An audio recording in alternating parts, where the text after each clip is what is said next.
1931, Yogyakarta. A plague is spreading through the city, and nobody knows how to stop it. The Sultan's response isn't medicine. It isn't even a curfew, not exactly. It's an order. Cook one specific dish, a bowl of vegetable soup, and stay inside your home for 49 days. That wasn't the first time a Javanese sultan had reached for this exact soup to hold a crisis together. It wouldn't be the last either. And the strange part is, that soup is still cooked today.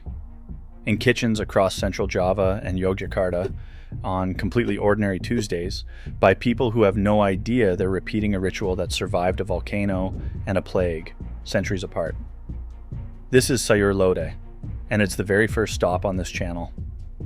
Welcome to the Mosaic Table, Episode 1. If you're here, that makes you our table mates. Every foodie, traveler, and history and culture nerd who'd rather learn about a place through its food. Have you ever wondered what's really hiding underneath a familiar dish? Or what's the real story behind the food you grew up eating? Well, table mates, in this episode we're going to dissect Sayur Lodeh, a vegetable soup with coconut milk from central Java and the special region of Yogyakarta, Indonesia. There will be 4 stops in this journey, where a dish actually began, how it evolved into the version we eat today, why it tastes the way it does, and how it earned a permanent seat at the table of an entire region. Let's get started. Sayur Lodeh's story doesn't start in a kitchen. It starts with a disaster. In the year 1006, Mount Merapi erupted catastrophically across the Mataram region, the area we now know as Yogyakarta and central Java. The community was hit directly, and out of that hardship, something practical emerged. A vegetable stew, cooked from whatever survived, that became a genuine menu for ordinary people getting through the aftermath. Over time, the dish took on a meaning bigger than its ingredients. It became a symbol of pitulungan. Help, a request for assistance cooked into a meal. That symbolism resurfaced deliberately centuries later, tied directly to a public health crisis. In 1931, during the plague outbreak that struck Yogyakarta directly, the record here is clear and multiply confirmed. Sri Sultan Hamengkubuwono VIII issued a mandate for the people to cook Sayur Lodeh using 7 kinds of ingredients and vegetables: kluwe, long beans, eggplant, melinjo skin, squash, melinjo leaves, and tempeh. 7 wasn't arbitrary. In Javanese, 7 is pitu, which doubles, linguistically, as pitulungan, a symbol of help, of assistance. And that mandate was designed to do more than just feed people. It was meant to create a genuine sense of togetherness, to build gotong royong, mutual cooperation, and to eliminate mass panic among the people, at exactly the moment panic could have made everything worse. Even the dish's name carries that same idea forward. In Javanese, Lodeh traces back to lodo, food cooked slowly until fully soft and broken down. Dialect by dialect, lodo evolved into lodeh, or jangan lodeh. The name isn't decorative. It describes the exact technique that makes the dish work. However it actually started, volcano, pandemic, or plague, Sayur Lodeh evolved the way most resilient peasant dishes do, through necessity first, then repetition, then eventual codification into something recognizable. At its structural core, the method is simple, and that simplicity is what made it endlessly adaptable across 9 centuries. The spice base, bumbu putih, shallot, garlic, and candlenut, deliberately left without galangal or ginger to keep its character clean, stayed essentially fixed, simmered with bay leaf and finished in coconut milk. The vegetables never stayed fixed at all. Eggplant, corn, chayote, cabbage, long beans, melinjo, whatever a household actually had on hand that week. That flexibility wasn't a flaw, it was the entire point. A dish invented to survive scarcity had to remain a method, not a fixed formula. A fixed formula breaks the moment the pantry runs short, while a flexible one just keeps adapting, generation after generation, without losing the thing that makes it recognizably itself. Plenty of historic dishes survive by staying frozen, made exactly one way, forever. Sayur Lodeh did the opposite. It survived by staying loose enough to keep changing shape, while still tasting unmistakably like itself, whether it's made in a Yogyakarta kitchen this week, or from famine rations 900 years ago. So, setting the history aside for a moment, why does this simple, humble soup actually taste this good? Start with the backbone, fresh coconut milk.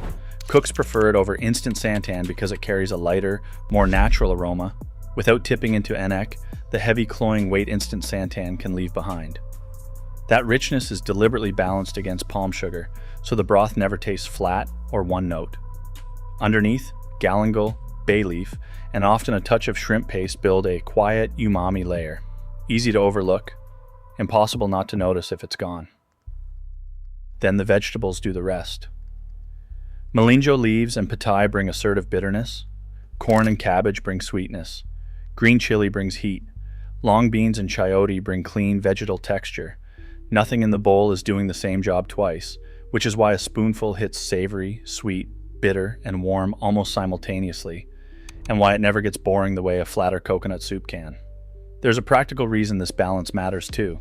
Coconut milk broths are genuinely easy to get wrong. Too rich, and the dish turns heavy within a few spoonfuls. Too thin, and it loses the comfort food pull people actually crave.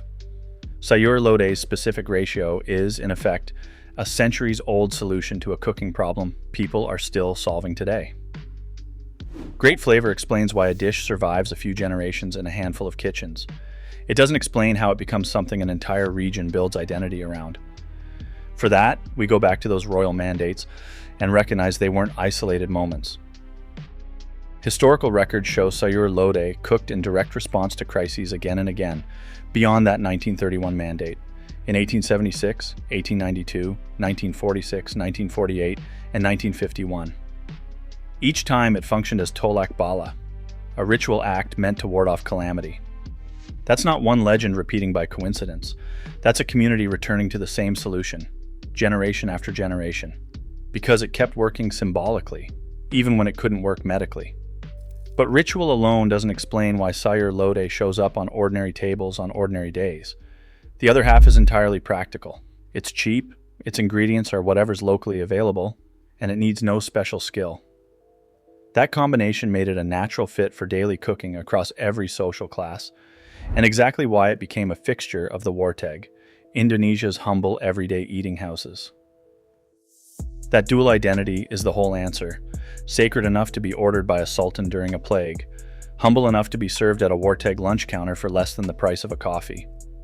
In 2023, Indonesia's Ministry of Education and Culture made that dual status official, designating Sayur Lodeh as a Warisan Budaya Takbenda, Intangible Cultural Heritage, credited to Yogyakarta. A dish born out of a volcanic disaster. Summoned back by name to calm epidemics, centuries apart. And cooked again tonight by anyone with an eggplant, a little coconut milk, and 20 spare minutes. Sayur Lodeh was never really about the vegetables sitting in the bowl. It was always about what 7 humble ingredients, simmered slowly until fully soft, could ask for on behalf of an entire community that needed help and didn't have much else to offer. So here's the real question I want to leave you with, table mates. What's the one dish sitting in your own kitchen right now that's quietly been carrying more history than you ever gave it credit for? Tell me what it is and where it's from in the comments below. That's genuinely what this channel exists to go find out, one dish at a time. Subscribe if you want to be at the table for it, and I'll see you at the next stop.